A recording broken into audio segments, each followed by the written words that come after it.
Assalamualaikum warahmatullahi taala wabarakatuh. Salam bahagia, salam pencerahan untuk teman-teman yang berkesempatan dengan saya. Apa khabar? Hajar comel-comel. Waalaikumsalam. Yaumon, saudara kita juga, saudara Rahman, saudara Arazaina, saudara Azizi Muhammad, Rosmi Shah, Joka Karim, Rosli Yunus, saudara Syah Ibrahim, saudara Azrul Jalil, saudara Syahrizal Hussein, saudara Zamari LC, Cik Mat Mohaini dari Taiping, Perak. Terima kasih Warung Kudap-Kudapan. Begitu juga saudara Sofian Aziz, apa khabar Yan? Moga sihat dari Pelabuhan Kelang. Saudara Wahab Zain, saudara Abike, Fadil Amin, dari Rembau ni saudara Aim. Saudara Aim dari Rembau, saudara Nadi, Syaliah Ahmad dari Putrajaya, Rosli Yunus, saudara Abdul Halim Makno, saudara Salih Lembang, Raja Kamal, Raja Baizan, apa khabar? Saudara Abdul Rahman Abdullah daripada Kuantan, Pahang, saudara. Saudara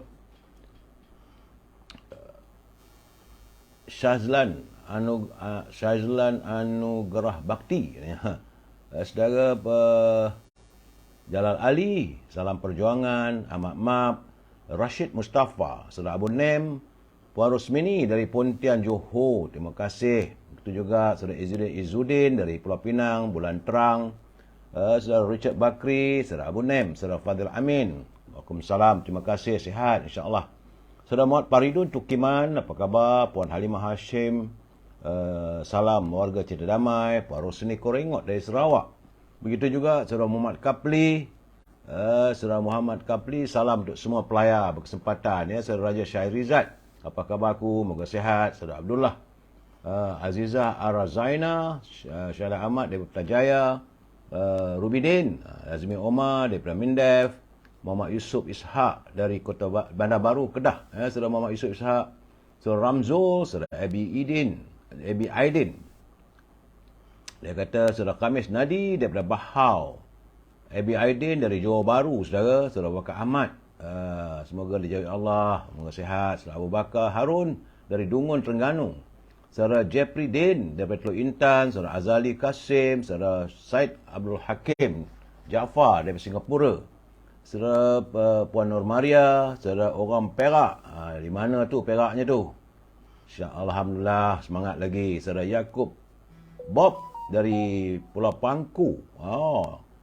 Saudara Yakub, apa khabar? Saudara Ibjah, salam pencerahan. Ainon Basiran dari Singapura. Joka dari Taiping. Saudara Masira Abdul Hamid. Saudara Joka Linglung dari Pulau Pinang. Alias As, salam perpaduan. Puan Hamidah Kamat. Begitu juga Fazilah Awang dari Pulau Pinang hadir. Saudara Ramzul, Puan Hamina Mokhtar, saudara Syah Ibrahim, Zamarik TJ, saudara Azmi Nordin dari Bagan Datuk, apa khabar Mi? Moga sihat. Saudara Muhammad Rizal, itu juga saudara Zam Taib, salam Madani katanya. Saudara Mustafa Abdul Hamid, apa khabar? Saudara Lim, saudara Hanif, salam pencerahan daripada Pekan Pahang. Saudara John Kelabu dari Sungai Petani, Wan M. Bakri, Sazlan Anugerah Bakti dan Share katanya. Saudara Ali Yasin, terima kasih dari Teluk Intan. Saudara Aidi Yasin Aini dari Teluk Intan. Saudara Ramzul, saudara Mus Ahmad, saudara Said Abdul Hakim Jaafar dari Singapura mendoakan semoga negara Malaysia dirahmati Allah. Begitu juga saudara Abu Hassan Mat Tuha, salam perjuangan katanya. Saudara Azmi Nordin, alhamdulillah, harap semua pun sihat. Saudara Zam Taib, begitu juga Nazri Abdullah, selamat malam, salam pencerahan. Saudara Abdul Hamid dari Kuantan, saudara Azhari Tok Kaya, saudara Pak Ali, Puan Syarifah Hafifah, Puan Umi Kasum, saudara Yakub Bob, saudara Marabiah Abdullah dari Pandan Jaya, Perindu Kristal, saudara Jus Karim, apa khabar anda semua? Itu juga GPS tracker, saudara Ismail, saudara Muhammad Syukri, saudara Ramzul, Raja Kamal, Raja Baizan, waalaikumsalam, kata bikin salam lah tu, saudara Ramzul. Begitu juga dengan Sutra Nakiyah, Dan teman-teman yang tak sempat saya santuni, saya mohon maaf saudara. Banyak pencerahan nak saya bagi malam ni. Ada juga yang agak seronok, ada yang tak seronok. Biasalah saudara. Dalam keadaan-keadaan begini, insyaAllah, Alhamdulillah, nampak kayaknya kesihatan saya ada sedikit recovery. Tapi masih lagi sengal-sengal badan, itu keadaannya. Baik saudara, hari ini hari Isnin saudara, tanggal 10 Julai. Hari yang ke-1208. Artinya 1208 hari virus itu menyerang negara kita, belum lagi ada tanda-tanda usainya. Kepada Zainal, saudara Cik Norlia, jadi saudara Kamarudin Harun, dari Sri Alam Impian di Shah Alam, saudara Kamarudin Harun, saudara Abdul Aziz dari Miri Sarawak, saudara Yusuf Awang, terima kasih dari Tanah Merah, saudara Jebat Pembela dari Kulim, Puan Noriah Asyad, saudara Maruzik Yasid dari Pontian, Johor. Begitu juga Jaka Linglung, katanya Pulau Pinang, Mendung, Puan Noriah Asyad. Baik, saudara Wat Long, apa khabar? Wajah ke Fahmi Fadil, remove ras aliba, saya pun tak tahu, itu masalah pentadbiran, saudara Borak Putih. Saudara Aizul Abdul Hamid, tolong sebarkan saudaraku, katanya. Saudara Pak Ali Forever, hari ini, esok selamanya UMNO, lawan sampai menang. Terima kasih, saudara Aftam. Saudara Syam Haji Nawawi, saudara. Baik, saudara, saya tidak dapat laporan daripada Kementerian Kesihatan. Jadi tak boleh melaporkan perkembangan tentang kedudukan virus yang sudah pun masuk hari yang ke-1208 hari. Sepatutnya hari ini dah hantarlah, tapi tak ada. Tak dapat, jadi mungkin besok lah agaknya, saudara. Ya, Puan Nurfisah Idris, saudara Azam KZ, Puan Rubiah Husin, selamat malam. Saudara, jadi kita teruskan dengan pencerahan dalam segmen e-commerce. Ini perniagaan ni perlu, carilah rezeki yang baik. Kalau anda mempunyai produk untuk saya wawarkan, tak ada masalah, hubungi Al-Azhar, saudara. Al-Azhar boleh dihubungi di talian 011-330-41241. Jangan lupa, Al-Azhar memasarkan setangi Al-Baqur, iaitu seperti kemian yang dibakar dalam rumah kita, semerbak harum. Dan rumah yang harum semerbak itu, saudara, adalah kecintaan para malaikat serta kebencian para syaitan. Azhar juga memasarkan minyak wangi dari tanah Arab, saudara, yang dibuat berasaskan kepada daripada kayu pati kayu gaharu, saudara, Borak Putih, saudara Zamia, saudara. Apa khabar Tuan Haji Hamidi? Moga sihat. Kan, kalau anda tak dapat menghubungi Al-Zahar, boleh hubungi Siti Farehah di talian 017-711-4300. Siti Farehah, dia jangan lupa dia berniaga dendeng manis Siti Farehah dan simpulan kasih Cik Siti. Dibuka untuk pesanan. Juga popiah sira Lady Maria. Ini sedap, saudara. Harga pemurah, harga rahmah.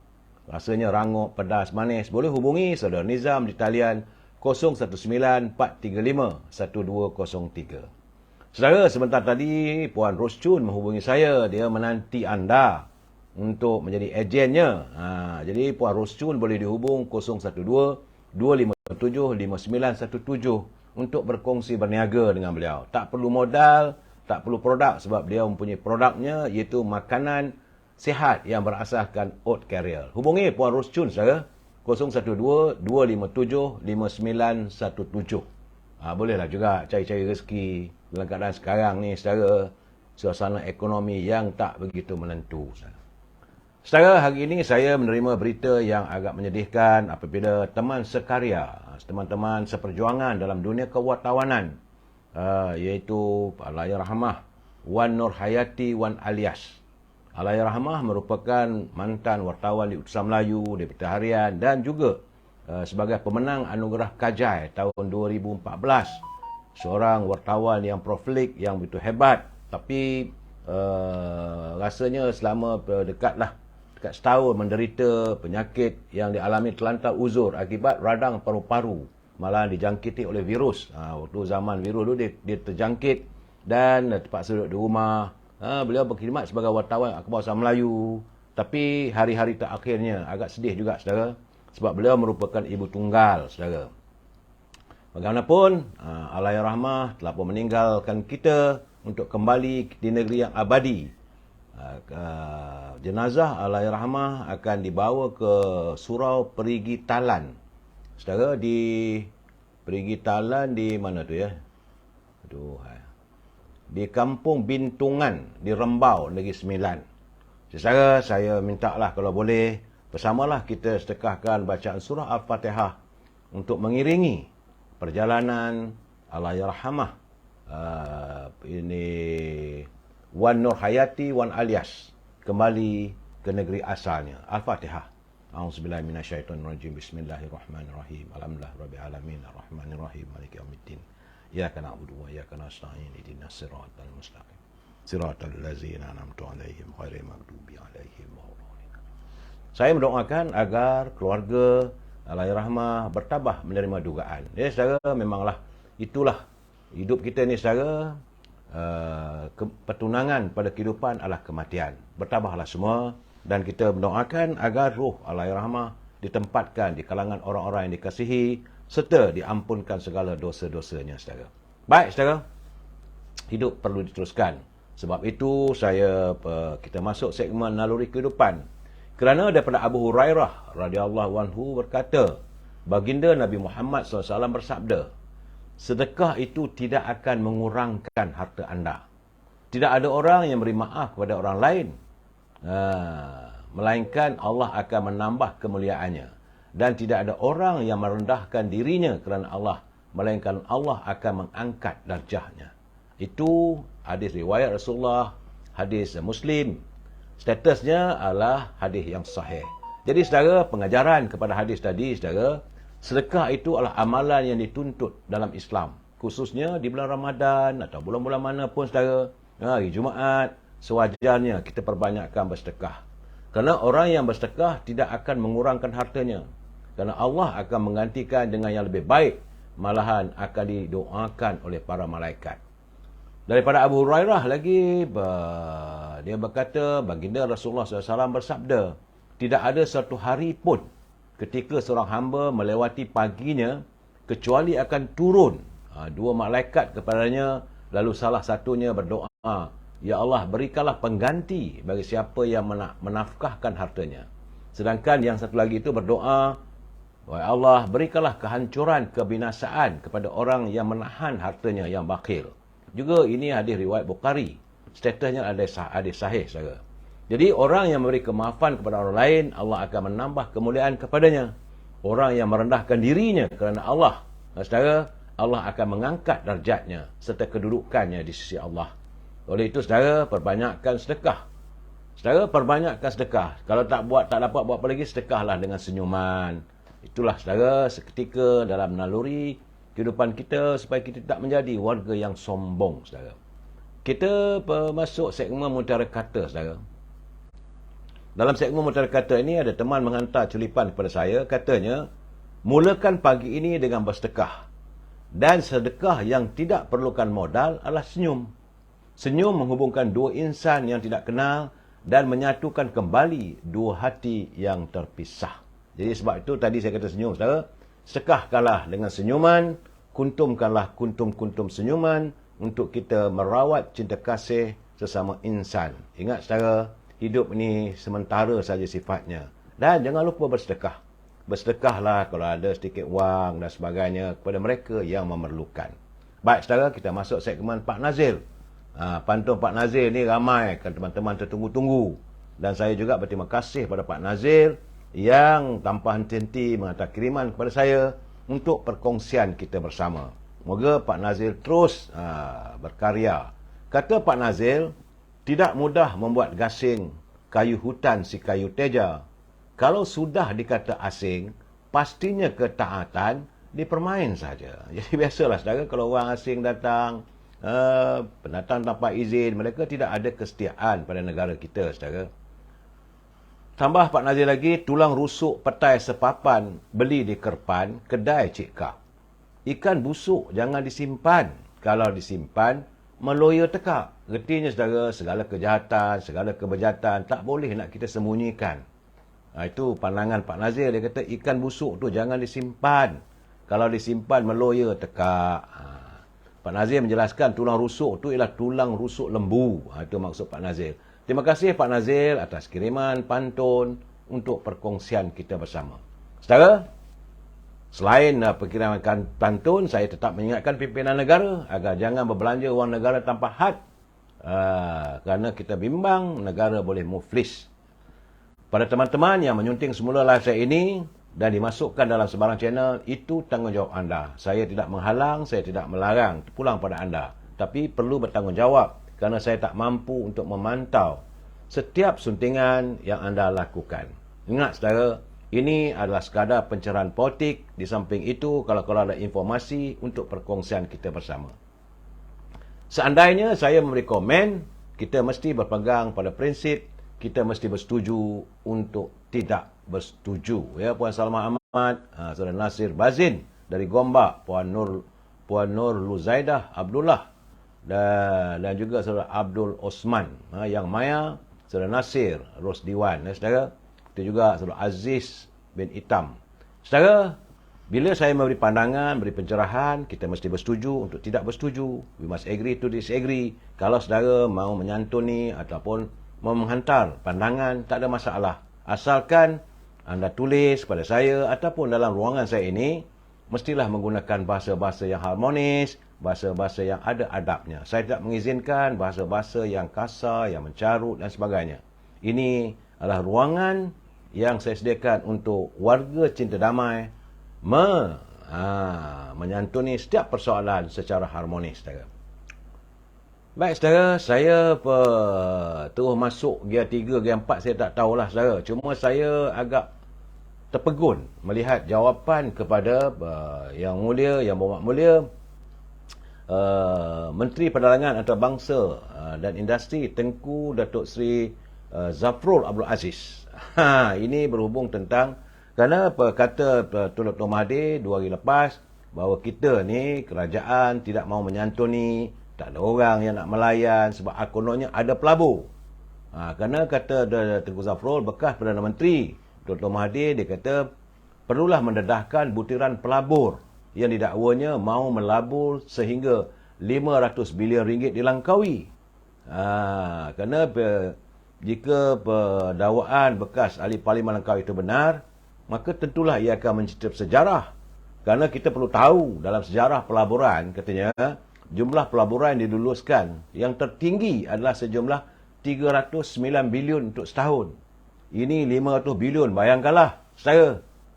Sejak Malaysia merdeka sampai sekarang, kata Tengku Zafrul, tak pernah ada pelabur tinggi sampai 500 bilion. Jadi katanya, kita ingatlah, 309 bilion itu adalah jumlah keseluruhan pelaburan yang dihimpun dari pelbagai sumber, bukan dari satu pelabur saja. Dan pelaburan itu adalah untuk seluruh Malaysia dan bukannya untuk satu lokasi. Jadi kata Tengku Zafrul, jika betul ada satu pelabur sanggup datang melabur 500 bilion di Langkawi, ini bakal menjadikan rekod baru di negara kita. Katanya dalam satu kiriman media sosial. Sebagai menteri yang menjaga pelaburan, Tengku Zafrul berkata, andai benarlah dakwaan pelabur itu wujud, kerajaan akan mempermudahkan kemasukan pelaburan tersebut. Jadi dia kata, saya tak kisah siapa yang nak bawa masuk pelaburan itu, sama ada Dr. Mahathir ke, kerajaan atau pembangkang. Dia tak ambil kisah. Kerana kalau pelabur masuk yang menerima manfaat adalah rakyat. Jadi katanya dia mintalah jasa baik Dr. Mahathir untuk berkongsi butiran pelabur itu. Sedangkan pelabur nak berlabur juta-juta pun kita sambut dengan tangan terbuka.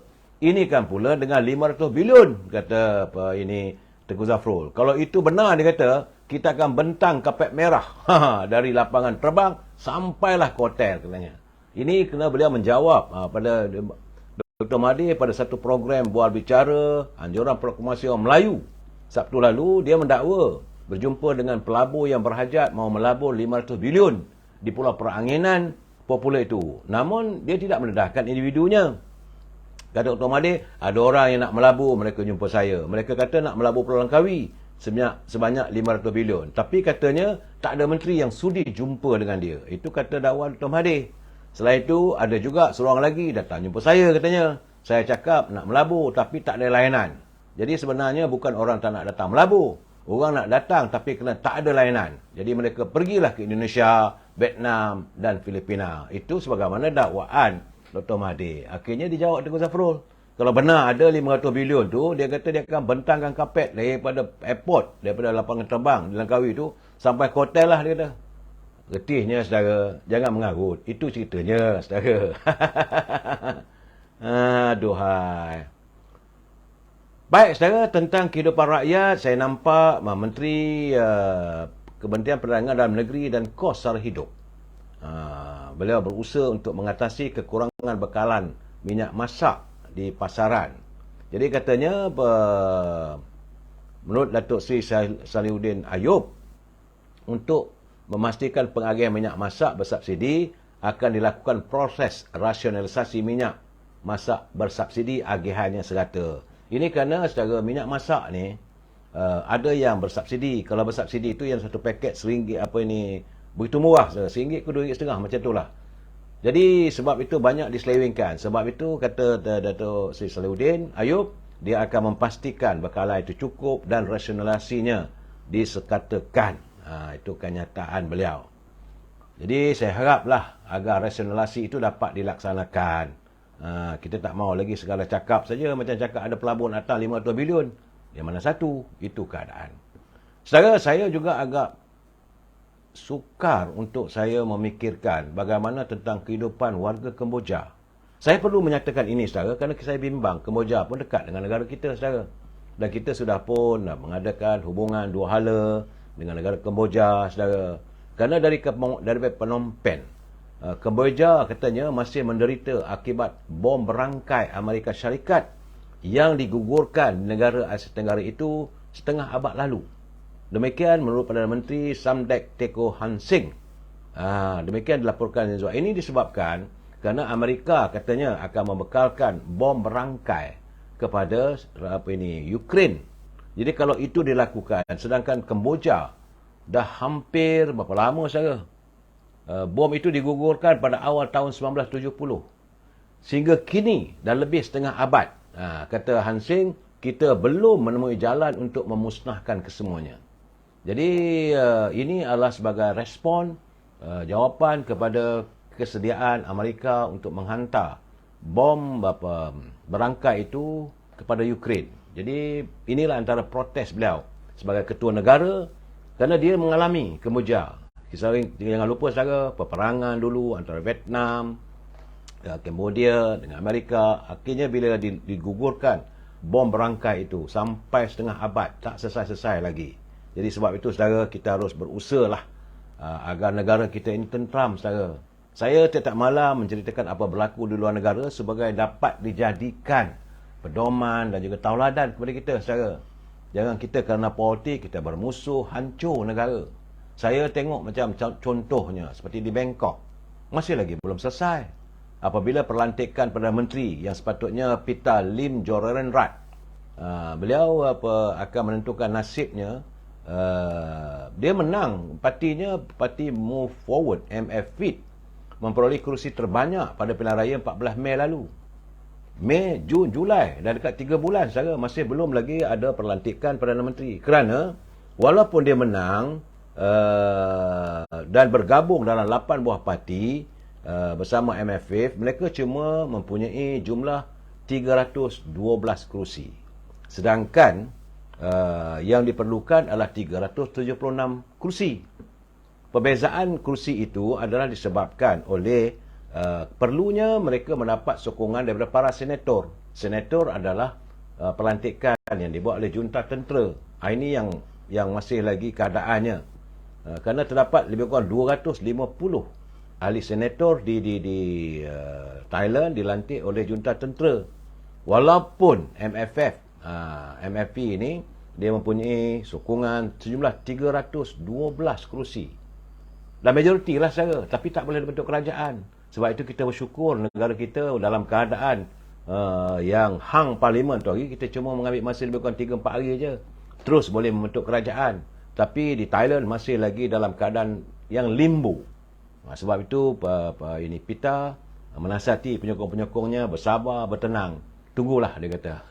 Jangan lari. Malahan sekarang ni ada pula usaha untuk membawa Pita ke muka pengadilan atas dakwaan dia tidak layak bertanding kerana dia didakwa memiliki saham dalam sebuah syarikat media yang kini tidak berfungsi. Itu keadaan, saudara.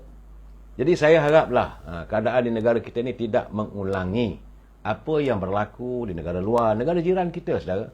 Baru saja pilihan raya, dah 3 bulan tak dapat membentuk kerajaan.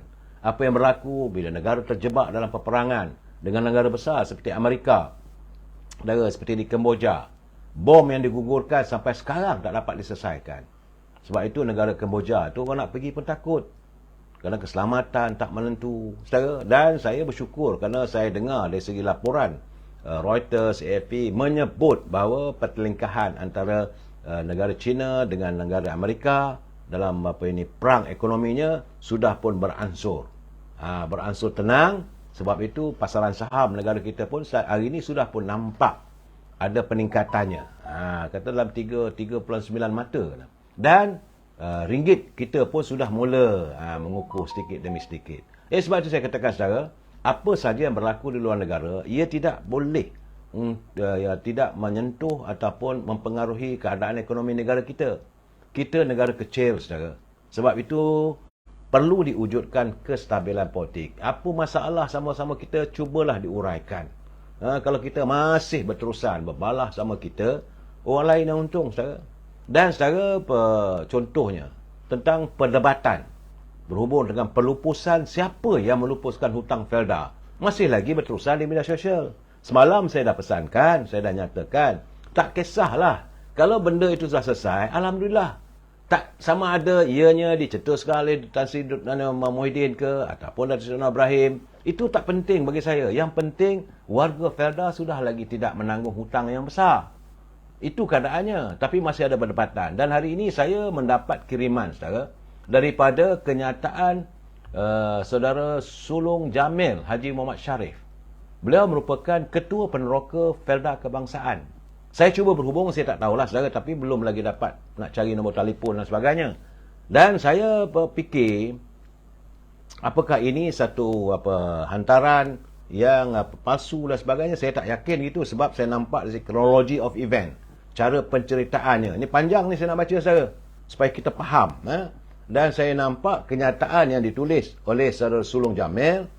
Begitu juga dengan kenyataan daripada pengurusi Felda, Datuk Sabri Cik, ada persamaan.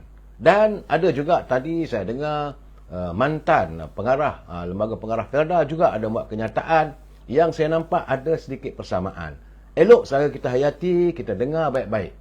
Saya minta saudara izinkan saya membaca kenyataan Ketua Peneroka Felda Kebangsaan, saudara Sulong Jamil Haji Muhammad Sharif.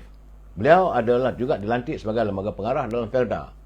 Dia katanya, sebagai Ketua Peneroka Kebangsaan Felda, saya tampil untuk menceritakan perkara yang sebenar. Ini saudara. Saya harap lepas ni tak adalah lagi kita bercakap apa semuanya. Sebab dia menceritakan sebenarnya. Tak payahlah siapa nak ambil nama dan sebagainya. Pertama, katanya penghapusan hutang-hutang peneroka adalah perjuangan wakil-wakil peneroka di bawah jawatankuasa perunding peneroka, di mana saya sebagai Ketua Peneroka Kebangsaan. Kami melihat selama 15 tahun Felda tidak mengeluarkan penyata hutang kepada peneroka. Jadi banyak rungutan dari peneroka.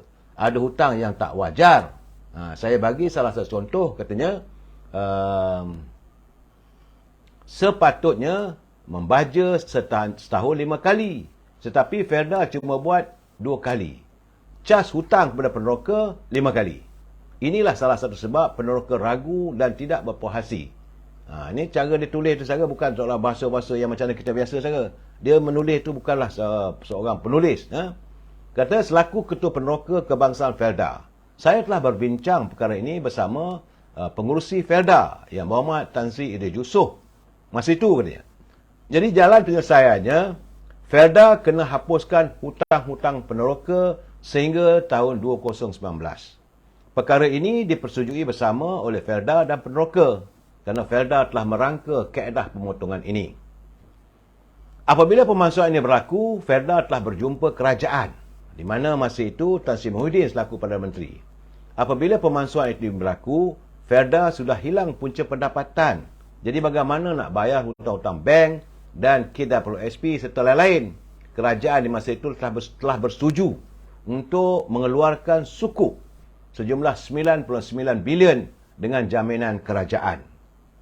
Dengan dapat jaminan kerajaan itu, bank-bank telah mengeluarkan kewangan untuk disalurkan kepada Felda.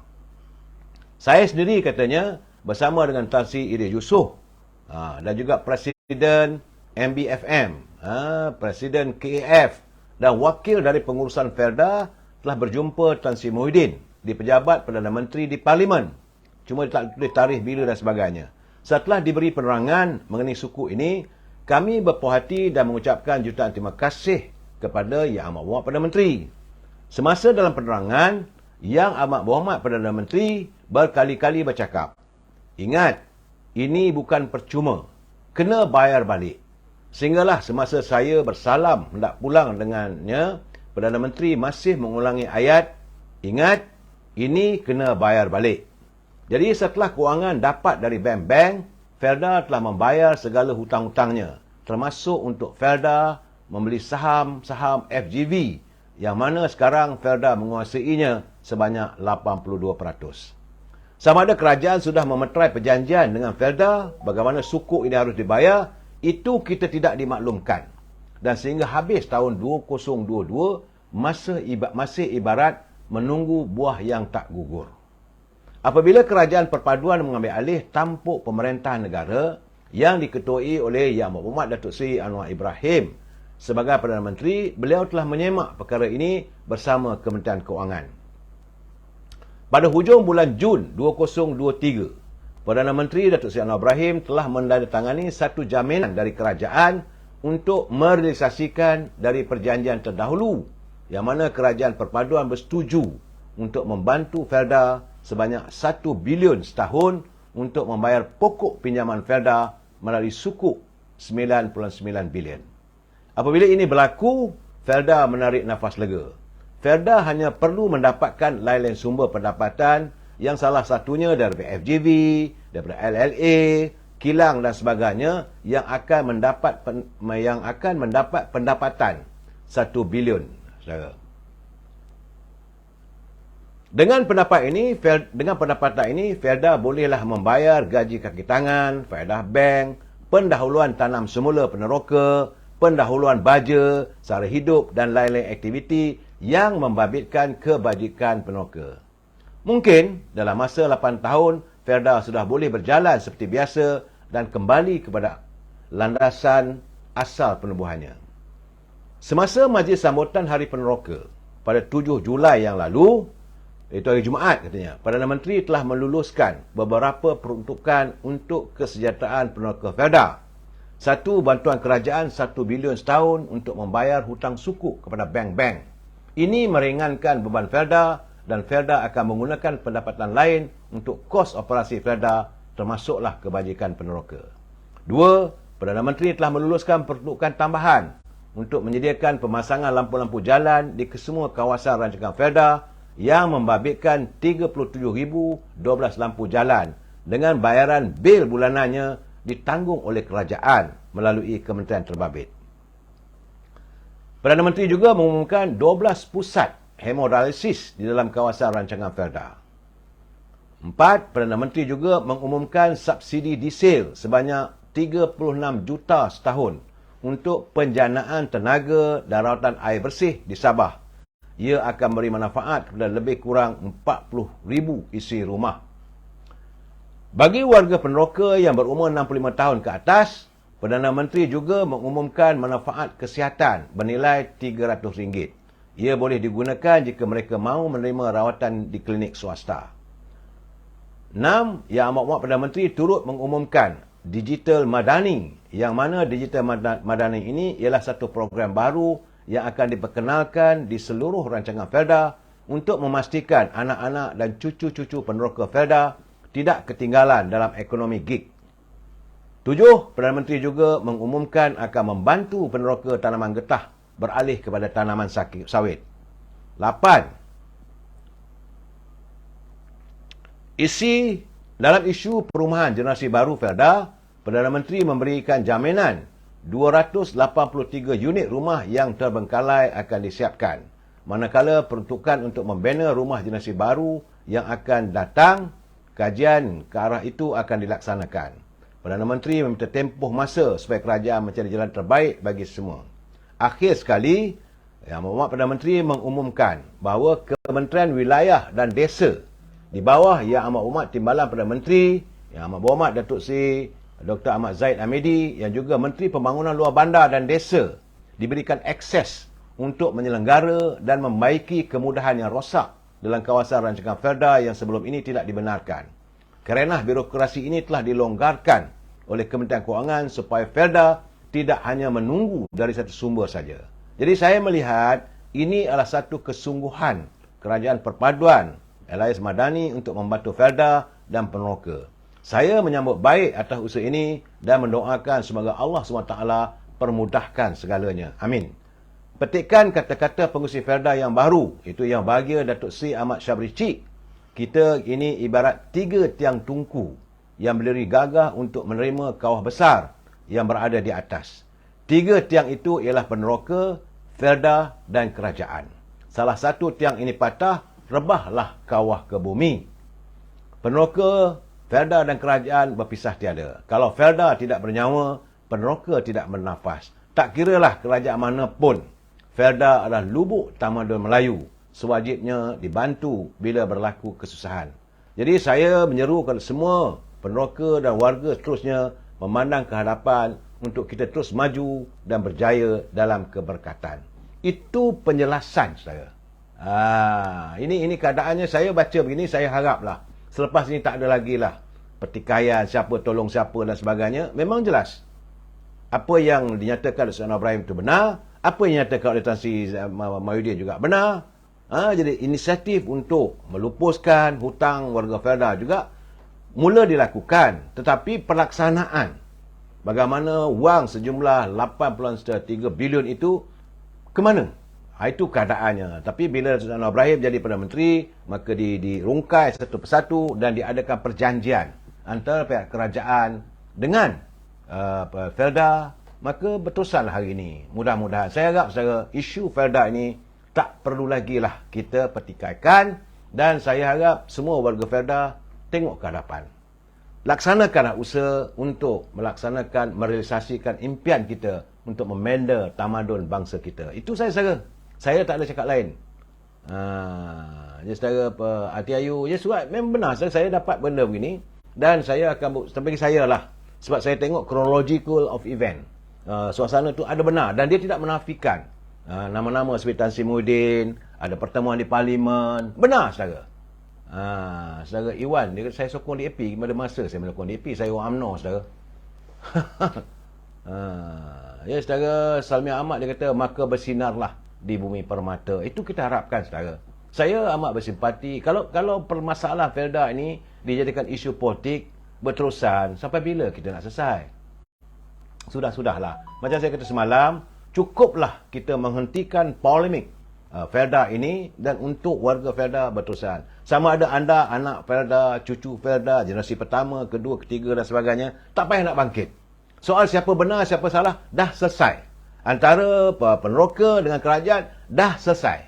Yang penting kepada kita nak selesai. Bukan kita nak cakap, nak cari nama. Bukan akulah juara, aku yang buat. Tak payah.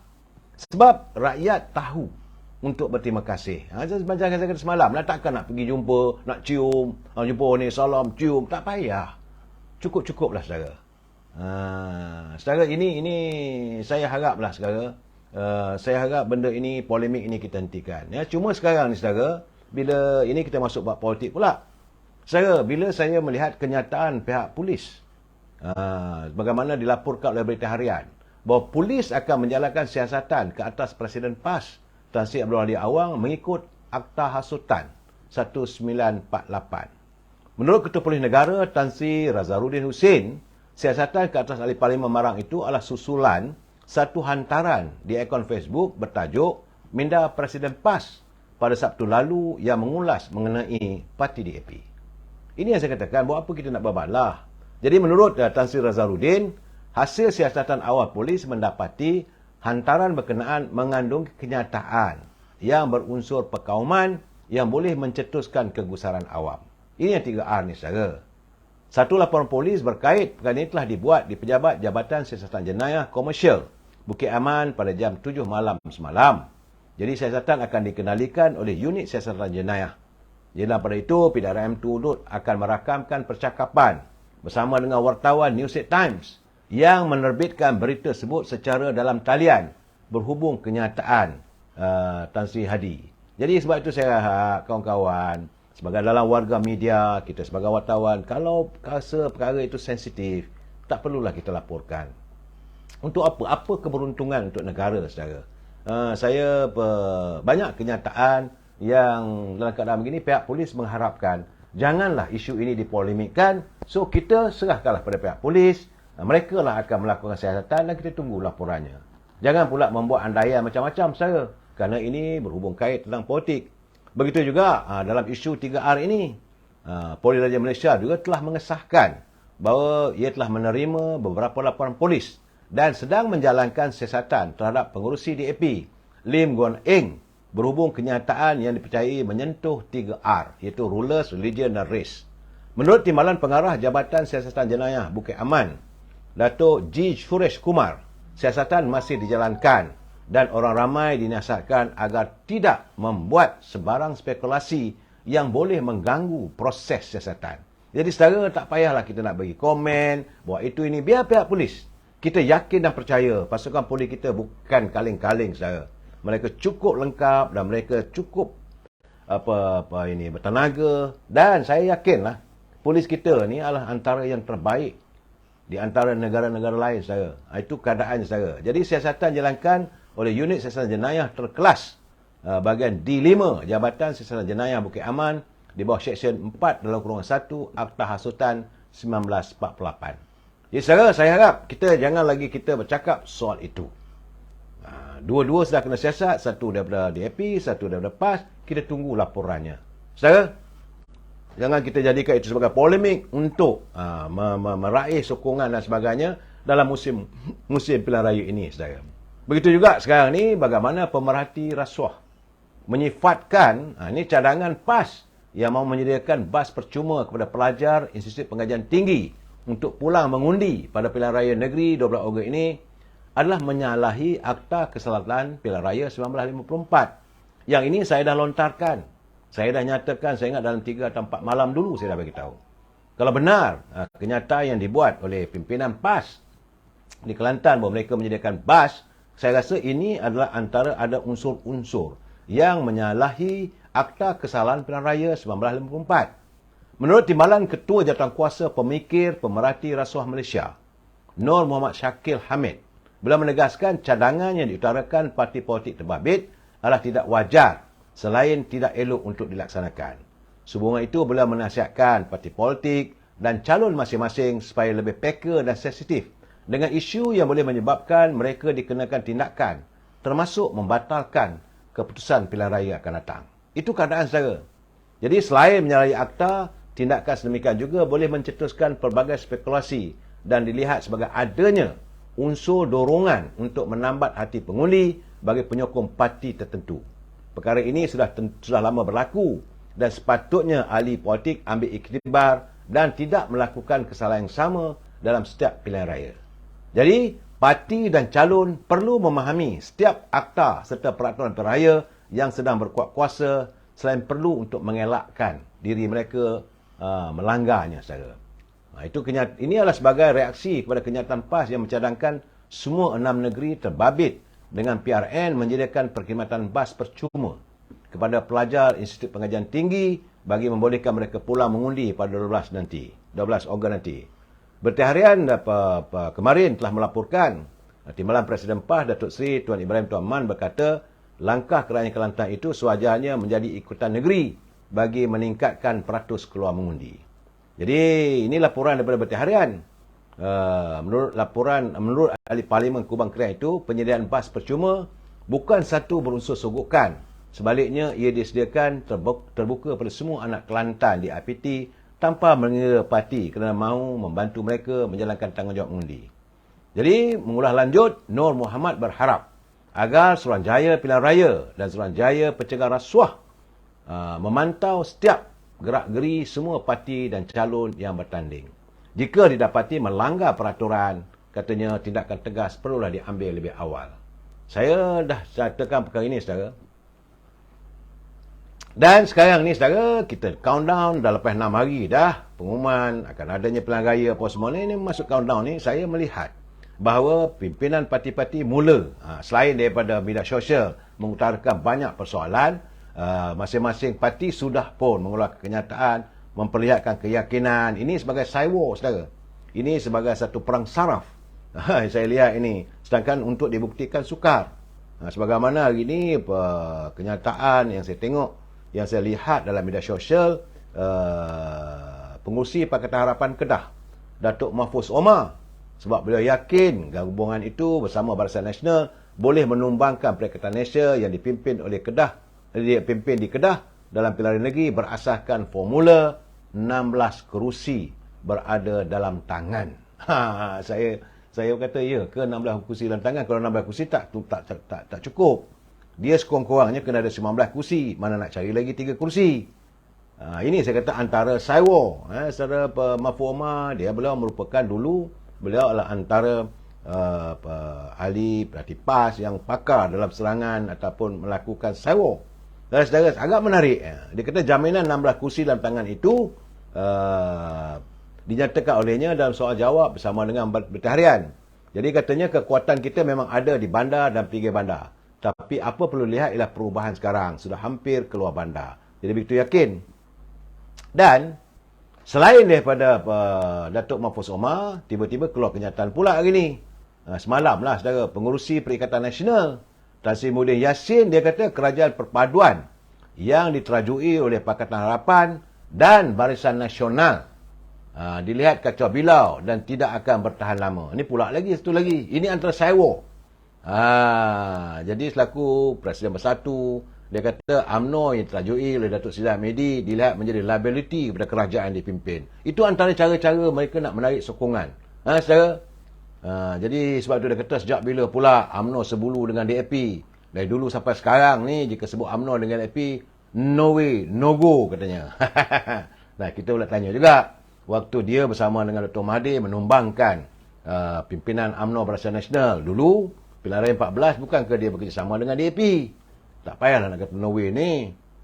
Jadi sekarang katanya timbul kacau bilau lah kononnya bahawa dia yakin bahawa katanya kononnya kerajaan pusat zahirnya nampak berpadu. Tapi sebenarnya tidak begitu. Tunggu masa saja akan terburai. Tersungkur jatuh. Wah, cara bercakap. Ini perang psikologi, saudara.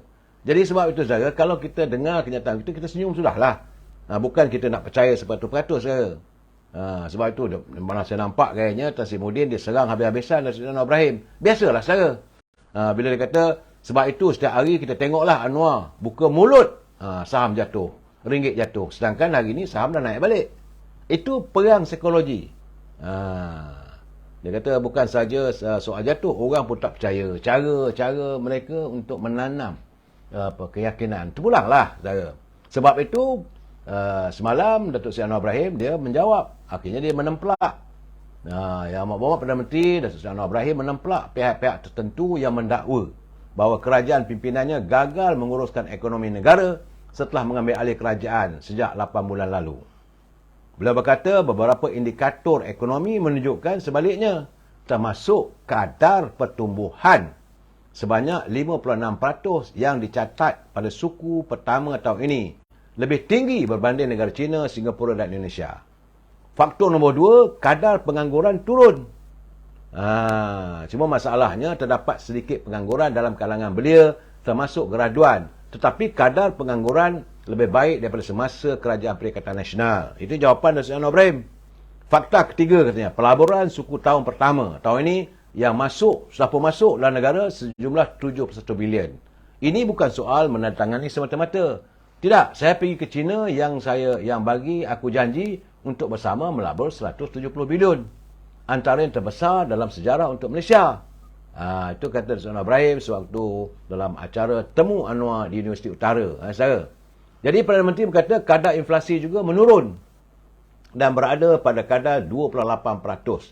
Sekaligus membantu mengawal kenaikan harga barang walaupun beberapa indeks harga masih tinggi. Dia mengakui Tapi janganlah mengatakan bahawa ekonomi dah runtuh dan sebagainya. Jadi bila berkata hanya satu indikator ekonomi iaitu nilai ringgit yang jatuh, maka dijadikan sebagai ukuran oleh pihak-pihak tertentu untuk mengatakan bahawa kerajaan gagal menguruskan ekonomi. Itu dia marah. Sebab itu dia kata, tapi orang sebelah sana tu bising tu. Masa mereka perintah, ringgit kita kuat ke? Sudah ada jawab-menjawab dalam media sosial, laporan dan sebagainya. Jadi faktor ekonomi ni ada berapa?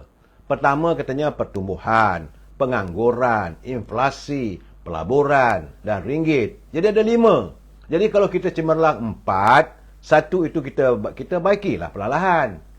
Itu sebab dia kata, masa kamu dulu tu kamu rosak 4 faktor tu termasuk ringgit. Kata Anwar Ibrahim. Dan saya melihat sekarang ni saudara, kita dengarlah. Kita dengar satu persatu. Masing-masing mengutarakan jawapan. Cuma, saya harap janganlah adanya maki hamun. Saudara Jaka Linglung, gelakkan yang terang, mementingkan hukum.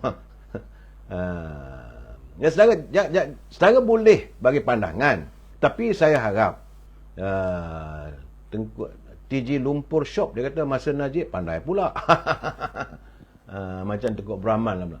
Jadi bagaimana juga sebagaimana kenyataan daripada, sebab semalam kemarin saya menyatakan tentang laporan besar kemungkinan bermula bulan depan harga barang naik.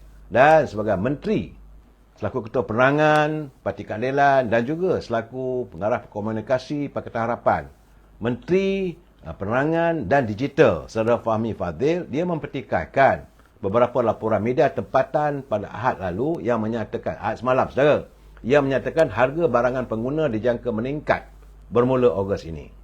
Katanya, ini kerana kadar inflasi negara setakat ini menunjukkan tren penurunan selain beberapa petunjuk ekonomi pada 2023 adalah lebih baik berbanding tahun sebelumnya. Jadi katanya saya lihat laporan dalam beberapa media hari ini bahawa dalam bulan Ogos harga barang naik 20%. Jadi kata macam mana dia tilik? Dia rujuk menuju 4 belalang ke? Itu kata Fahmi Fadzil. Salim jawab. Jadi beliau sebaliknya menjelaskan bahawa hasil usaha dan ikhtiar kerajaan perpaduan telah pun berjaya menurunkan kadar inflasi yang dikaitkan dengan kenaikan harga barang daripada 3.3% pada April kepada 2.8%. Saya cuma nak jelaskan pada saudara Fahmi Fadzil, kena turun juga, semua menteri-menteri kena turun, tengok di pasar-pasar.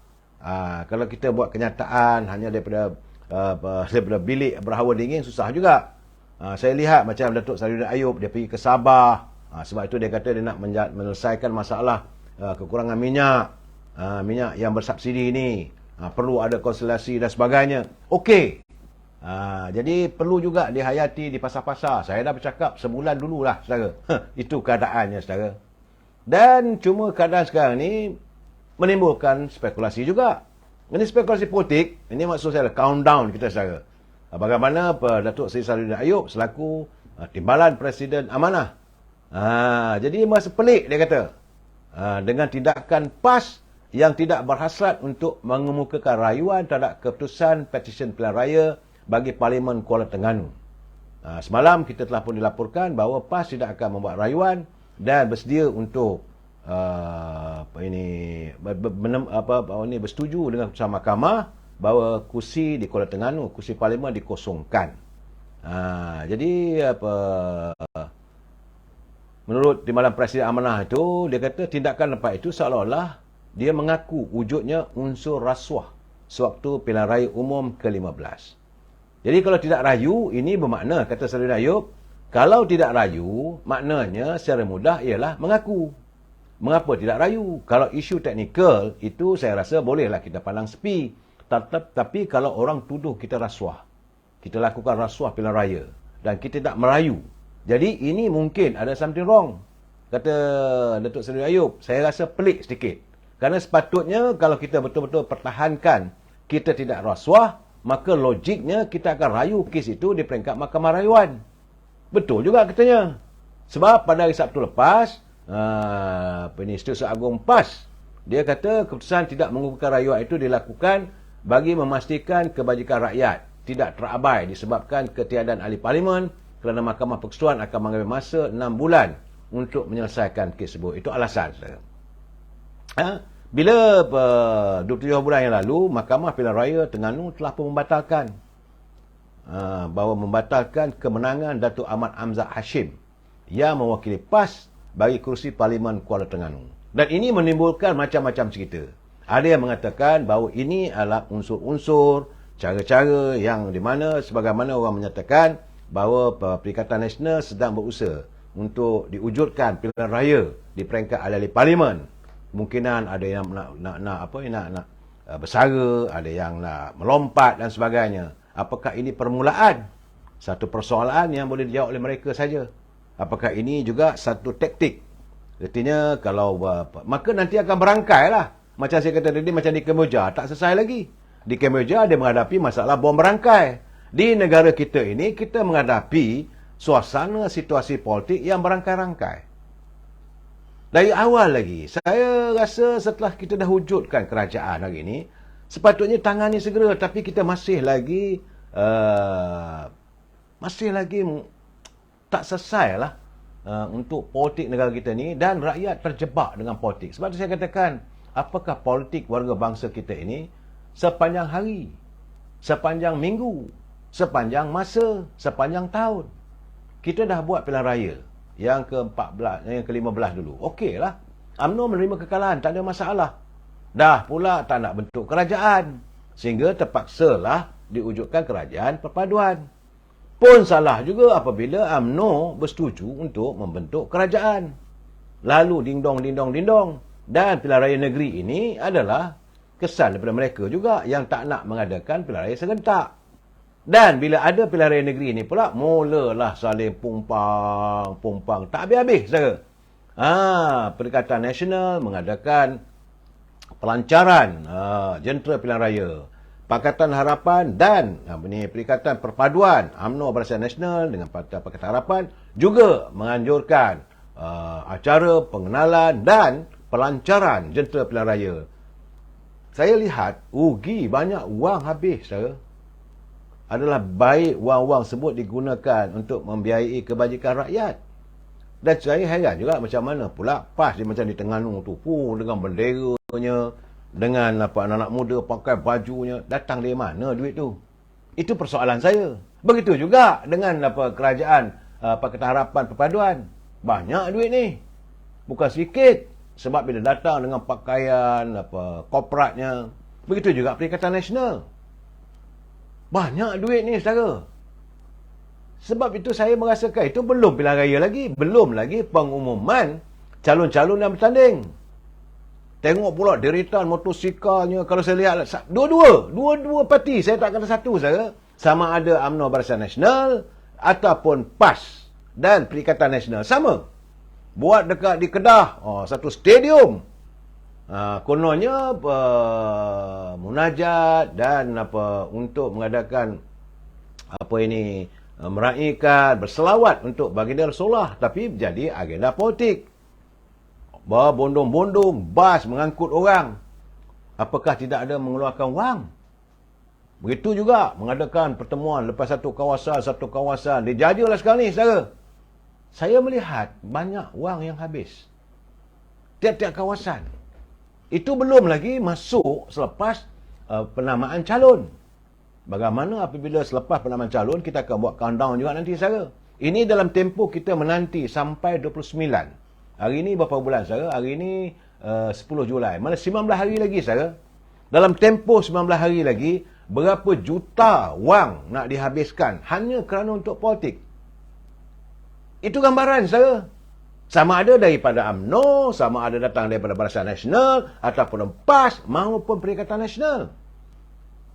Begitu juga DAP, Amanah. Saya lihat sendiri ada pelancaran di Kota Setia. Lepas tu Perikatan Nasional buat pula besar-besaran di Negeri Sembilan. Saudara, saya tengok, tempat pentas sewa untuk kanopi ataupun kemah saja pun itu puluhan ribu, saudara. Belum lagi jamuan, minum, makan dan sebagainya. Masa UMNO buat di Bangi pun sama. Jadi apakah politik kita ni? Itu gambarannya. Dan sebab itu pelabur-pelabur melihat orang Melayu ni politik ni macam mana ni? Saya melihat apabila perkembangan politik negara luar, tak sebegitu. Memang seronok tengok meriah, saudara. Tapi meriah yang bagaimana? Bagi saya, meriah yang ada pembaziran. Saudara, MFI Rashid dia kata, money make power, power make money. Itu keadaan. Saudara. Jadi Imran Aswad, jika komponen kerajaan perpaduan kekal untuk politik negara akan tenang walau apa keputusan selepas PRN. Saya mengharapkan begitu. Kita nak tenang, saudara. Saya nak tanya sekarang ni, katalah harapan mereka ada juga kawasan-kawasan Dewan Undangan Negeri itu yang dimenangi oleh calon daripada Perikatan Nasional. Mampukah dia membawa perubahan di kawasan itu? Kalau dia bukan berada dengan kerajaan macam mana di peringkat persekutuan? Itu gambaran. Macam mana saya katakan semalam. Saya bersetuju dengan pandangan saudara Ismi Rakyat. Dia kata, okeylah kalau nak digugurkan kerajaan. Apakah kerajaan yang naik nanti? Nak digugurkan pemimpin kerajaan. Menjatuhkan kerajaan, tak boleh, saudara. Menjatuhkan pimpinan kerajaan. Apakah orang yang nak angkat nanti tu mampu menyelesaikan masalah harga barang makan, duit ringgit, ekonomi? Boleh ke? Itu persoalannya. Bagi saya, kenapa? Dan waktu untuk rakyat memikirkan, waktu hari Sabtu, hari Ahad, sepatutnya bersama dengan keluarga dan sebagainya, habis untuk tujuan politik. Dan banyak wang yang dibelanjakan. Ini yang saya rasakan saudara Zaim Razak dengan pemimpin UMNO tenggelam dalam kerusi empuk Putrajaya. Mereka sudah lupa diri. Saya tak tahu saudaranya itu. Pemimpin UMNO tak ramai 6 orang. 6 ada 12 orang. Saudara Azura yang buat kacau adalah Perikatan Nasional. Saya tak boleh nak kata mana-mana, saudara. Cuma saya kata, saya mengharapkan dalam musim pilihan raya negeri ini tak payahlah kita melakukan sewa yang sebegitu. Nyatakan apa yang anda lakukan. Tak perlulah, macam saya kata tadilah, cerita tentang isu Felda dibangkit-bangkitkan, cerita memburuk-burukkan orang ni pembohong, orang ni tak bohong, orang macam-macam, saudara. Dan saya lihat sendiri satu demi satu akan terbongkar. Dan saya lihat saya nak berpesan kepada teman-teman dalam Perikatan Nasional, bila anda menyerang pimpinan kerajaan hari ini, anda bermain dengan api. Kalau mereka retaliate, saya mendoakan agar mereka tak ada latar belakang yang sukar dengan kebejatan sepanjang mereka berada di anjung kuasa. Kalau ada kebejatan, apabila dibongkar, apabila disemak, apabila diselak nanti, bahaya saya. Jadi berhati-hatilah dalam serangan. Dan kepada pimpinan daripada kerajaan yang ada pun saya mengharapkan janganlah kita menyerang habis-habisan. Kalau ada kebejatan, rasuah dan sebagainya, biar persoalan itu ditangani oleh Suruhanjaya Pencegah Rasuah dan pihak berkuasa. Kita laksanakan apa yang kita janjikan, laksanakanlah demi rakyat. Jumpa lagi besok. Wabillahi taufiq wal hidayah. Wassalamualaikum warahmatullahi taala wabarakatuh. Selamat malam.